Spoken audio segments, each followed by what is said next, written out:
So I have to admit, I've never been a big fan of Lent.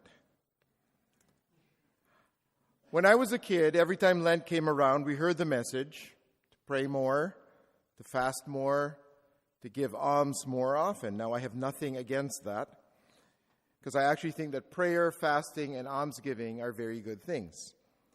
But what I never understood was, why was it only during Lent that we kept hearing about this? Lent started out on Wednesday, Ash Wednesday. Church was packed. And we get signed with ashes. Another thing I used to dislike when I was a kid. Getting dirt rubbed into my forehead was never my idea of fun. So when I was growing up, Lent was supposed to be this sad time during Lenten Masses. But during Lenten Masses, if you listen carefully, and you'll hear it during the preface, we say, each year you give us this joyful season. And I always kind of wondered about that, joyful season. Why was I being told that this is a joyful season if Lent is supposed to be sad? So I was just really confused a lot as I was a kid. Lent is an austere time. As you can see, there are no flowers, there are no decorations on the altar, the sanctuary is bare. The color of the season is purple. We talk about making sacrifices. Many people give up something, which is one more thing I never really understood. One of my friends gives up swearing for Lent every year. He's a Jesuit. He's been doing it for years. But come the resurrection, 4-letter words show up in his vocabulary again. So I've never really figured out, why not just give it up permanently, right?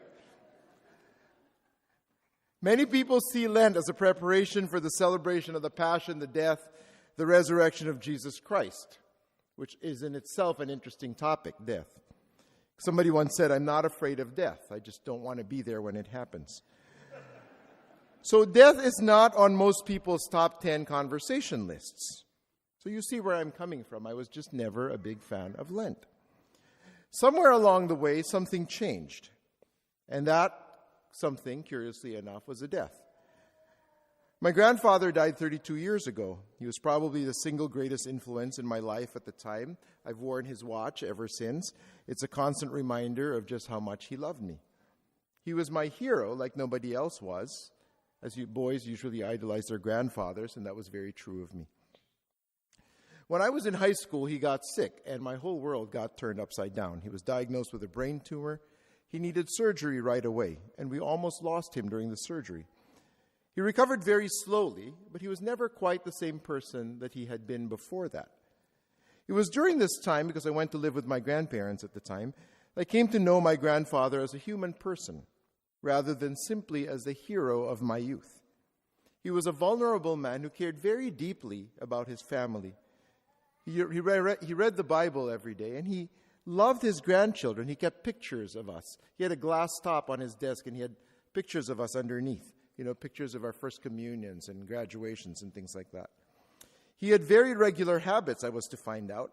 He read the paper cover to cover every day, always with very colorful commentary. Lunch was always at 1. It was always followed by a siesta. He enjoyed a cigar after dinner, but never smoked inside the house. And somehow he had aged over the course of these few months. He had aged a lot. He started to look very old. Because I don't think he ever really fully recovered from the surgery. It left a shallow depression on his forehead, which was a constant reminder to us that he had aged terribly in the intervening years, and he was never his jolly, gregarious self.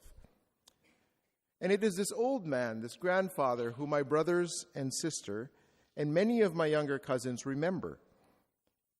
I knew an impish, mischievous prankster. They never knew what an afternoon on the town with him was like.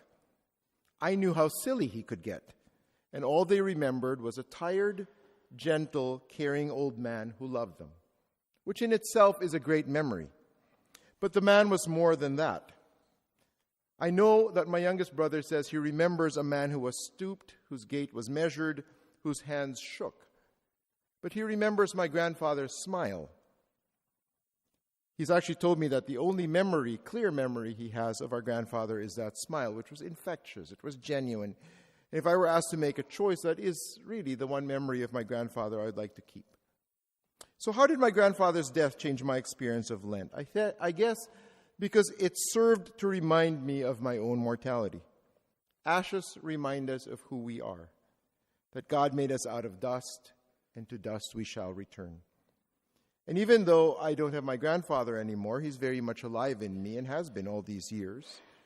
Because even though he's gone, I will always have a piece of him with me. Always. I'll never lose that, even if I wanted to. And I guess in some ways that is how I relate to Jesus. I mean, we've never met Jesus. We've never seen him or spoken with him, at least I haven't. I have no idea of what Jesus really looked like, how tall he was, what Jesus liked to do in his spare time. But somehow I know him. And I know him very well. There's a memory of him inside me. Just like I have one of my grandfather, there's a memory of him inside all of us, whether we like it or not. It's that spark of the divine, if you will, that animates us. Those of us who are created in his image and likeness. So what's the big deal about Lent? I think it's the fact that Lent reminds us not only of the history of Jesus, of his life, his death, his resurrection, but more importantly, I think it instills in us a sense of mystery. There's the obvious historical chronology. Jesus has already died and risen. And we as risen Christians, we can't pretend that Jesus isn't risen and then go about pretending that, it'll happen during the resurrection. But it leaves us with the reality of death and rising. My life, our lives, is an endless pattern of dyings and risings. It is not either or, it is both. I sin, I can be forgiven. I fail, I can try again.